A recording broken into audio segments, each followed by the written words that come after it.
Don't worry, we're broke. Yeah, we are. We're broke. We're broke at the moment. This is why you can see Leeds in our podcast setup. Yeah, not for long. Well, no, that's the point of this. That is the whole point of this whole idea and setup, is that we're going to continue these podcasts, and with each podcast, if anyone is mad enough to decide to watch, in 2 or 3 years' time, if they continue to watch the episodes, or even when people in years to come eventually watch back on these episodes, they're going to, with each episode, see like, holy fuck, the way they talk changes, the way they dress changes, the way they look changes. What the fuck? Like, they've just bought a house. They're in a house now. Like, what the fuck? They're in Dubai now. What the fuck? They're in Italy now. Like, each video is just going to grow and grow and grow over the years when we continue to do this. Because even if this idea doesn't last, we're going to be doing something similar in, say, 3 years' time, which we'll still be able to look back on and see how much we grow over that certain period of time. Absolutely. So that people will be able to, and it will probably be on this channel that we're posting it on now anyway, so people will be able to go to this first video where we're in my fucking kitchen with the normal light on, connected to a laptop. Yeah. And then there's probably people in 2028 watching this video now thinking, fuck, like, I've just come from their most recent video, I've just come from their Instagram or whatever, like, what the fuck, they're millionaires now. Yeah. Or like, holy shit, like, this is so weird to watch. Bro, no one will do it like us, because the brotherhood that we've developed over the years, even behind the scenes of this that you guys are watching, has built the first fundamental building blocks of what we're doing right now. And when we are in 2028 recording these videos, nobody else will, because even if they do try and do it, even if they try and do it the same as we do it, they'll never get there because of what we've experienced in life before this first video. And how, even speaking to my sister yesterday, I said that yes, the brotherhood that me and Jack have got is not comparable to any other, because we've gone through the trials and tribulations. We have gone our own separate ways, but naturally drifted back. Yeah. And aligned ourselves with the same goals we've always had since the age of 15, when we'd go out on those bikes and we'd always say, our dream is to run multi-million-dollar businesses. Not just to be millionaires, but to be that man. Yeah. To be those. Be that guy. Yeah. Be that guy. Yeah. It's funny you say that, because I was only thinking the other day of that year period where we not necessarily had our differences, but we didn't really speak, but we also didn't really grow apart. We did speak, but we didn't see each other much. But I was only thinking about this the other day, because there was nothing that was a natural event, let's say, because nothing happened. But then what I think happened in that time is that you had a little period where we didn't necessarily go crazy on our own way, but you just like went solo and I went solo. But then I feel like that period that we spent away was actually us not cutting each other off, but cutting the world off to grow internally. And then we naturally came back at a point where we were both like, yeah, we're ready to fucking conquer. Yeah. Like, it's almost like the universe just separated us from everyone and everything for a period of time. Let us realise what we thought we wanted wasn't what we wanted, and then we've now just naturally come back onto the path that we were on 10 years ago.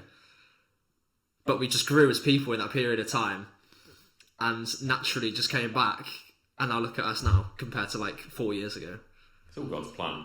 Absolutely. It is all God's plan. It's like, I always think about when someone says, name someone who you can trust with pretty much anything, who you know, if you were in shit, what would they do and what would you do? And would you do the exact same thing for the other person as the other person would do for you? And I always think Jack would be that person, because even when we were riding scooters and we were doing all the little tricks when we were 12 years old, before school, we would show up early before school, purposely. Just a scooter. And get those goals and literally chase after those goals of landing a tail whip, of landing a bar spin, of doing this, of doing that, whatever it may be. And I remember that morning where I showed up and you showed up and I was like, I did it. This little fucker landed a tail whip before me. I fucking did it. I was pissed. Yeah, Jack was pissed, but I was fucking pissed. You best believe I did it 2 days later. He did. And he fucking it was did. literally, it was a matter of days. Yeah. And it was a matter of days. And the thing is, what most people don't get is, no matter how much you lie to yourself that everything is okay, that you're not jealous, that you're not this, that you're not that, between me and Jack, there's no bitter feeling like there is with other people. It's friendly competition. That's it. Which is what's kept us going. If I've done something, you've been like, you little shit, I need to do that now, and then you do it. If you've done something, I'm like, you little fucker, I need to do that now. Like, you've got like a year and a half ahead of me in the gym, so I'm like, I'm not having this. Like, I need to get bigger than Yaz. Yeah, but like, it's just a friendly competition that we know we've both got similar, if not the same goals, therefore, one person achieving the other thing before the other person just motivates us to get on that level, and it's only a matter of time until we both get on that same level. Well, it naturally pulls you back up. But that healthy competition between the two of us is, bro, it's what keeps a brotherhood like us going. Yeah. Look at the Tates. They must compete with it. Well, they compete with each other in everything. Like, any brotherhood that uses each other as friendly competition achieves the same things. But not all. And that's what I want to say is to everyone listening, not all brotherhoods are the same. And most people And most people lie to themselves because they think they are, but they're not. Because you may be close with someone, you may be very close with someone, but as soon as someone does something that's better than you, or something that you wish or aspire to do as well, some will genuinely envy the other and use that. It would be genuine envy. In a bad way. Yeah, it would be the case of if I landed a tail whip and you said, oh, okay, well, I'm still going to try and land a tail whip, but I'm going to go out and scooter with my other friends more than you. You know, to sort of like, and that's what most people do. So it comes down to the individual though, because we as people, believe it or not, have matured, have grown, therefore we don't see each other as better than each other. No. And one of us achieving something before the other, we see as an achievement, but also a reason to know that I can also do it. Yeah. So you doing something before me, you're not going to go, I did it before you. You're going to go, look, I've just done it. Get to work. You can do it now. And I'll be like, that's my fucking boy. And then I'll do it. Yeah, and I'll show you how to get there as well. Absolutely, and vice versa. I did it. Absolutely. And that's why it's always been so healthy. And that is a strong brotherhood. Yeah. And that's it. But that comes natural to us. Like, it's not forced. It's not a case of, I'm going to do this for Jack because we've got a strong brotherhood.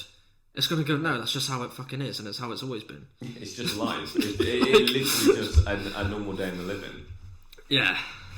So I love how it's always been like that, though. Like, that's also something I was thinking about the other day, is we've always had something that relates to whatever we do at a specific moment of time. For example, scootering, leading to now us getting into business. Like, our determination, work ethic and discipline, I believe, was founded at the sort of age that we were at, like 10 to 13, when we started scootering, when it was the first thing in our life where we'd really do whatever it takes to achieve something that we wanted to achieve. For example, learning a trick. Like, we'd spend months, if not years, learning one trick until we get it. Yeah. And then once we got it, think about it, we haven't scooted for 10 years? We could still do it now because it's habit. Oh, that's crazy. We could still do it now because the amount of time we spent doing it, which leads to what people say. When you spend 5, 6, 7, 8 years on a business and you go broke, they usually get their money back very quickly, because once you have that skill, you know how to do it. You know how to do it. It's like trading. They say once you know how to trade, you could go broke. As long as you've got $40 and a phone, you're going to make money again because you know how to do it. Absolutely. But it's like, we've done scootering, we've done photography. Obviously, we've always done business. But any endeavour that we've started, I believe, after scootering, we've got addictive personalities. So as soon as we start something, we've got to fucking master it. Yeah. And that's it. And I honestly believe that stems from scootering. As gay as it sounds. No, it's like, I don't even think it stems from scootering. I think it stems from our personalities. It's who we are. That's it. But scootering was the first thing that we actually had to have an work ethic for. Like, where it united us, where we could focus on one thing and then both work together to achieve the same goal. Yeah. And believe it or not, I think it didn't start before. I don't think it started with scootering. I think it started way before that in school, where it must have been something that we related to on a deeper level. And then I think it was your 10th birthday party. I think it was something like that. It was something around about that age, where you invited me and we went to Tenpin, and I was like, that's the first time where we actually like sort of like did something. We're going to put a photo in of that birthday party at Tenpin right now on this podcast of me and you eating chips on the fucking bench. Wait, I know what it started. It started, Ryan. It's going to sound really strange, but it started off with trucks. No, absolutely. With everyday bus. Yeah. We would literally, like these fucking droids, we would even skip school in the morning. I remember my mum taking me to Close off the industrial estate, and we had like this little book where it had all the registration plates, it had all the names of the lorries and everything, and we tick them off. And that was a competition. That's where it started, because we were saying who could find the most Stobarts. Yeah, that's it. Well, I got a free membership. Fuck you! I'm going to do a drawing of a truck and try and get a free membership. That was wild, I got the free membership. Yeah, we both fucking did it. That was the start of it, though. Yeah. If I do something, you do it too. And do you remember us falling out in year 4? Yeah, probably. Bro, we fell out in year 4. I can't remember why. But it was probably just year 4 business. Like, it was just business. Like, part conflict of interest. Conflict of interest, I like that. But then, I can't remember why. But, bro, we've all fallen out of everyone over the fucking in primary school. Yeah, but that's the thing. There's the people who are able to forgive, who are able to understand. Yeah. That's where the actual intelligence comes in, because most people think they're intelligent, but only think they're academically intelligent. When you're actually life intelligent, when you've got street smarts and you can actually navigate life the hard way, because it is hard, then you learn to build respect among other people. And I was actually speaking to someone the other day about this, and I said, I'd much rather be disliked by many, but also respected by them, than liked by everyone else. Not respected by anyone. Yeah, than respected by no one. There's not enough conversations that are being had that are, you can, like, I like to think there's the good, there's the bad, and there's the ugly. And that comes from Patrick Bet-David that we both like watching and listening to. Now, what he says is you've got to have the good conversations, you've got to have the bad conversations, and most importantly, you've got to have the ugly conversations. Because if you don't speak, then you don't know where you are, where the other person is. You cannot then figure out a compromise.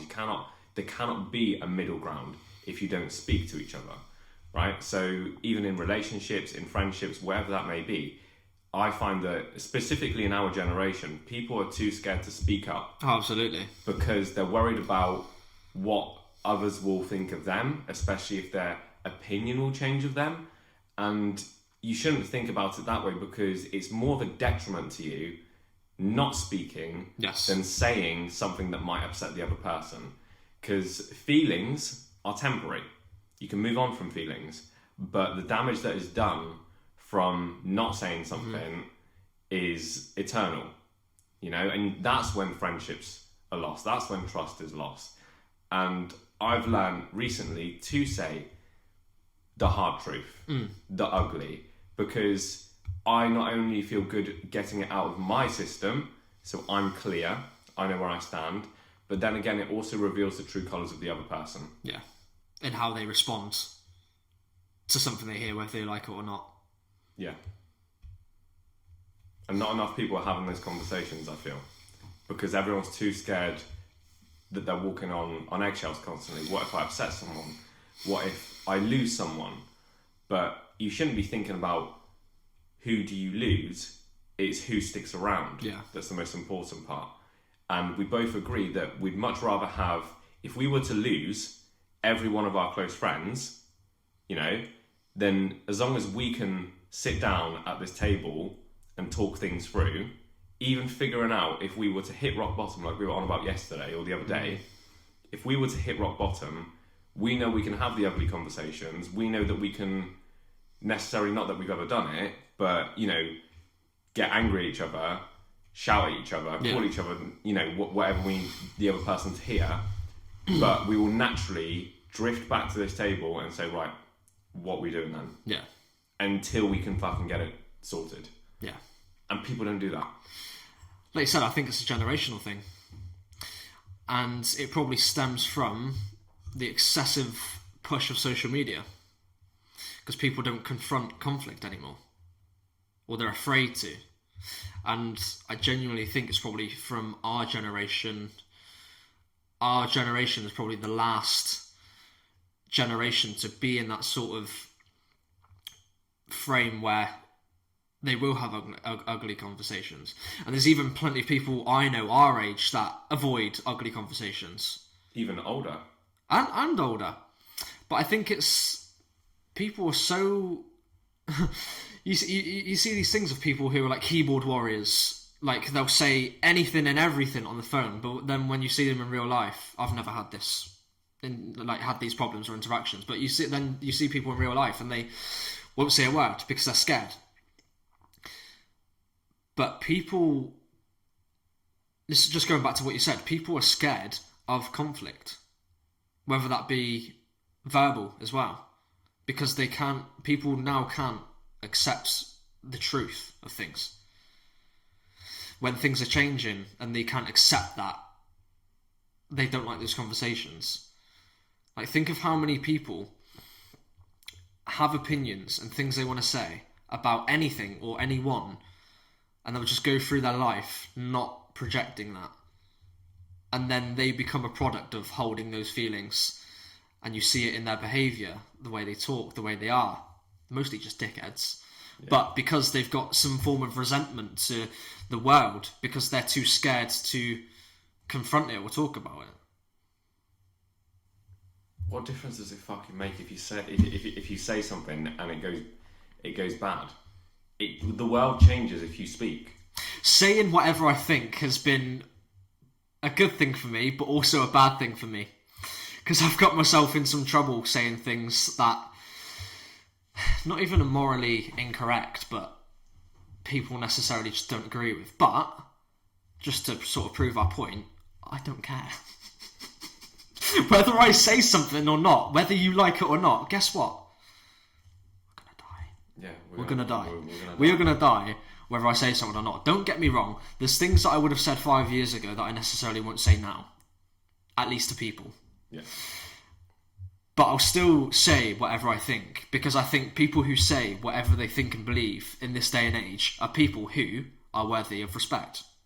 Leading back to what we were talking about earlier. People, there's almost a culture now where people who just say what they think, whether it's a bold statement or a bold conversation or not, it seems to be people that just say what they think on social media nowadays, that some people think, oh my god, I can't believe he's saying that. People like me and you will think, well, that's exactly what we think and he's just saying it. But because it's been so frowned upon to really talk about your opinion online nowadays, people are surprised when people say certain things, and then people like it because they're saying these crazy things, but it would have been a normal thing to say 10 years ago. Do you see what I'm saying? Absolutely.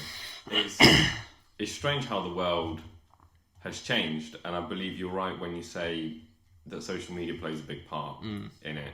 I think it's social media.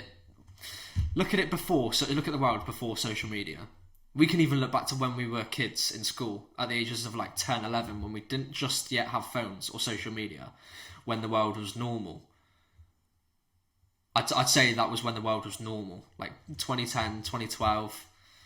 It was more before social media. I don't know if normal would be... I don't think the world has ever been normal.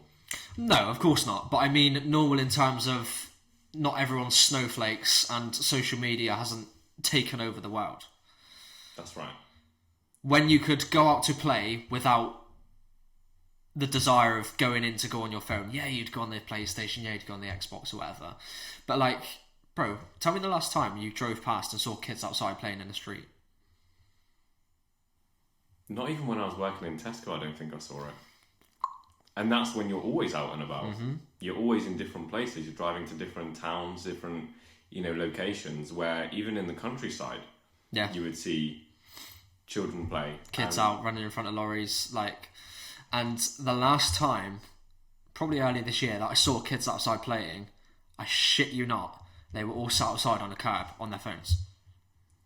Actually, I'm going to pause you there. I did see, now that you've reminded me, I did see just a week ago, there was at the bottom end of town where I have to walk up from the car park to work, there was a group of children playing football at the bottom end of town. And I just looked at them, I stopped for a second. On my way to work, I genuinely stopped and I just looked and I just thought, wow, like there's people actually, there's kids that actually go out there, don't have a phone, and they're with still their just friends. Enjoy the simple fun of playing football. And it's not, we say it's simple, but the energy, the enthusiasm, the emotion that you feel is like, the dopamine rush is greater than you'll ever have. It's even greater than when we go in the sea after a run in the summer. That kick that you get from being with your friends. Real dopamine. Yeah, real dopamine. Real. Literally booting a football as hard as you can with no consequences, And the ball got kicked a little bit further on and a little kid went to chase after it. And as he was coming back, I just sort of smiled at him just to let him know that you're doing well. I respect that you're being a normal, fun kid. and he smiled back because he knows the vibe, and that's what people are missing. It's not even just the aspect of being together and putting phones aside and doing a sport together or even going for a walk or hanging out or whatever. It's the fact that we are missing the ability to smile and connect as well. Bro, human genuine connection is not what it used to be. Especially amongst kids and the younger generation. And I don't want to, I was going to say I don't really want to go down the rabbit hole, but I also feel like that is intentional. I think so. Unfortunately. Right. I don't know by who. But there's evil the camaraderie between the younger generation, between the ages of, let's just say, 5 to 12, now, compared to when we were that age, it's not the same. Like, do you remember being that age? Like we said, even the times before school, when phones weren't a thing, you'd be excited to go and meet these certain people, just to go and play, just to go to the park. You didn't even think about phones. You didn't even think about your Xboxes or anything at that time. You genuinely just enjoyed going to the park and playing football. You were thrilled. Genuinely enjoyed going outside in the street on your bike. And you all enjoyed each other's company. You all had fun. But you just don't get that now. It's all phones. But I genuinely believe that the influx in social media and phones, especially in the younger generation, is intentionally done to divide us. It's a portal into the division if you think about it, because I hate to say it, but back in our day, as bad as that sounds, because times have changed a lot, but back in our day, when we were in primary school, in secondary school, wherever we were, there was no such thing as we would look down upon someone and say, oh, you're from this area in the world, or you're from this class, or you behave this way, or you affiliate yourself with these interests, so therefore we cannot be friends. Yeah. Now, with the portal being now available to children en masse because of the pressure of society, where you've got children that go to school and they say, oh, my parent lets me use the iPad to, even now it's young children using TikTok. Yeah. And that's dangerous, very dangerous in itself. And vaping. I genuinely saw what must have been a 10-year-old a few months ago in Bristol with a vape. And that's where it's that's where it just loses me, because we at 10 years old, me and you were wearing, I don't know, ripped t-shirts with jeans, bright red chinos, and we'd have bright red chinos. We'd have, I think we had the same type of shoe. You had a different colorway, I had a different colorway, but both of our shoes were absolutely fucking shredded because of the scootering that we were doing. Sometimes we were skating, whatever we were doing in those shoes. That was the only pair of shoes that we owned, and we didn't care how we looked. No. We just went out there, chucked the shoes on because we needed to wear shoes, and we just went out and did what we did, you know? But now kids are just so concerned about what they look like, what they wear, this, that, the other. It's not... When I was in Italy, it's the thing that I noticed, people just don't give a shit. No, there are still parts of the world that are not stuck in those times, because I believe those times are what the world should be like, but... They're well preserved. Yes. Yeah, I like that way of putting it. They've stuck to what life should be like, and they've stuck to a normal way of living, let's just say. Not that anything's normal, but like you said, people in Italy, they value human interaction. They value just them being themselves. Human identity. And everyone accepts each other for who they are. There's no, I might look like this on social media.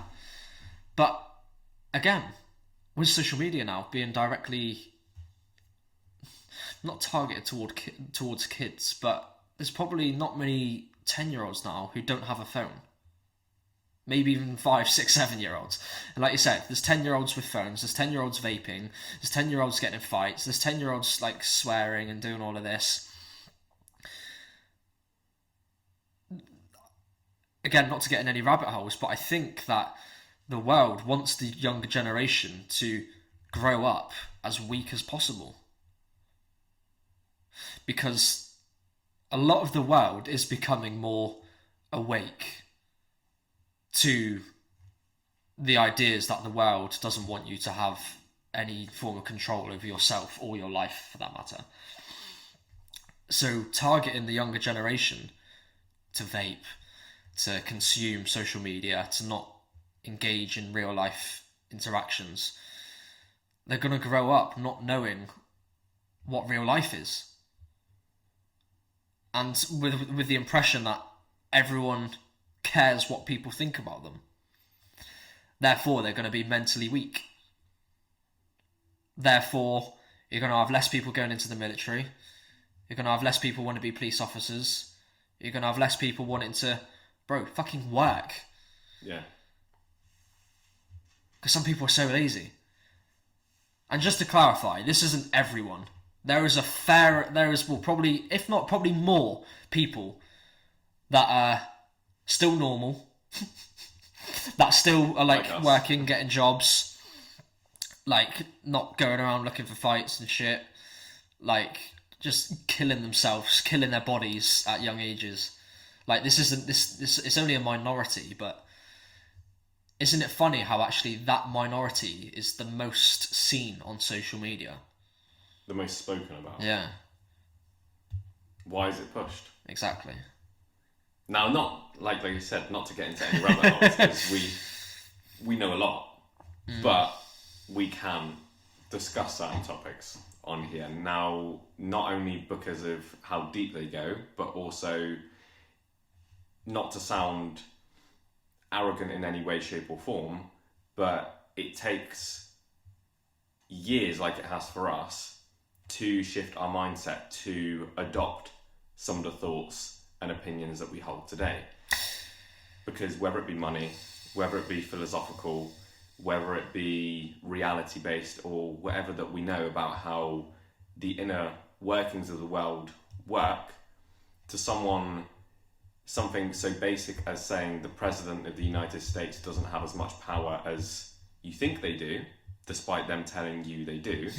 It's a very simple surface level topic, but the deeper you dive down, the more you know. But if your mind hasn't been opened in the earlier stages to understand that, then my statement to you by saying that is worthless, because you won't understand.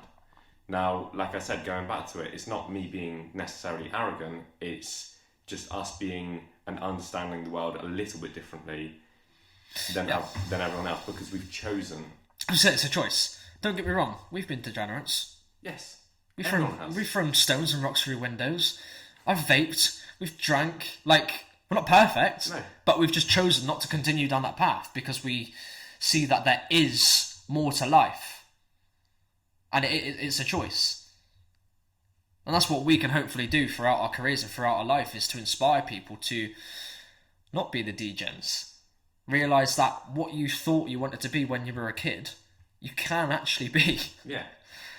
Because we still have those opportunities. And again, no one's perfect.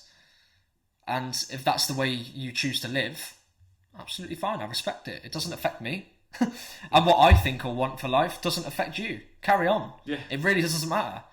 Like, you can do whatever you want. Whether I believe in it or agree in it or not, it doesn't matter to me. But that's the beauty of the world. It's absolutely. Agreement to disagree. Absolutely.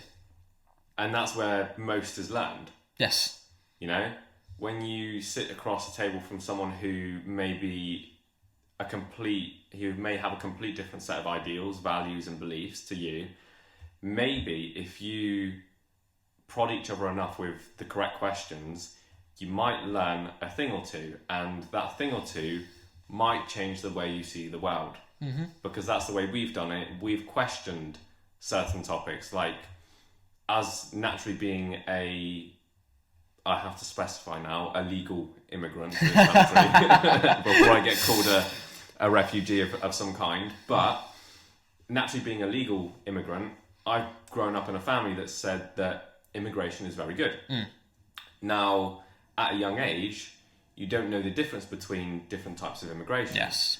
And where my beliefs and values stood for a long time was that if anyone needs help, no matter who they are, what intentions they have, what upbringing they have, they should be welcomed. Because if we're a country that provides, that offers help, or the US or any country for that matter, who offers help to people in need, no matter what their history is, what their background is, we should help everyone. But researching how economics works, how different ways of economies and everything, like, for example, capitalism versus socialism, and the differences between the two, which one focuses more on the consumer, which one focuses, and it's just the very intricate details. And when you listen to podcasts, when you read books, when you sit there in the room alone with yourself and question your own thoughts, that's the most important part. When you question your own thoughts and you think, I'm being told X, but I've always been told to believe Y. Why is there two different things? Surely there's a middle ground.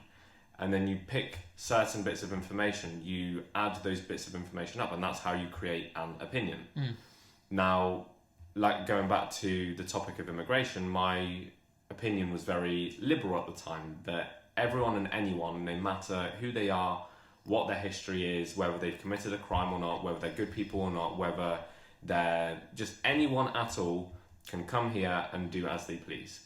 But we know that sometimes it's more beneficial when we do have a proven track record that someone can add value to society, that they can bring job opportunities, that they can contribute via taxes. Whether we agree with taxes or not, that's not the idea. It's the fact that someone is able to bring their skills to this country, apply it well, and boost and bolster the economy even more than it is, as opposed to coming here to exploit the system and take more from our tax money that we pay to then essentially not contribute. It's all about contribution. Who can and the same goes for us in other countries. That's it. It's the same. Like, perfect point there. Yeah. If I decide to move to Italy, or if you decide to move to Thailand, your intentions of going to that country is not only improving yourself, but by part, you're... 1 o'clock, we're back. We're back after some technical difficulties. Yes, technical difficulties. Well, that was good. Yeah. That was a good run. Yeah, no, that was a good first recording of what a normal conversation is like. Maybe held back a little bit for the convenience of social media and to not hurt anyone's feelings, but to hurt anyone's feelings. But yeah, no, that was a good run. We'll probably post a lot of clips on Instagram. This will be the first podcast posted on YouTube. It'll be good to look back on in a few years. But let us know in the comments if anyone even watches this, if you enjoyed listening to a conversation of two young and delusional 22-year-olds. But yeah, no, that was fun. Cool. That was good. Let's do it again. Let's fucking go.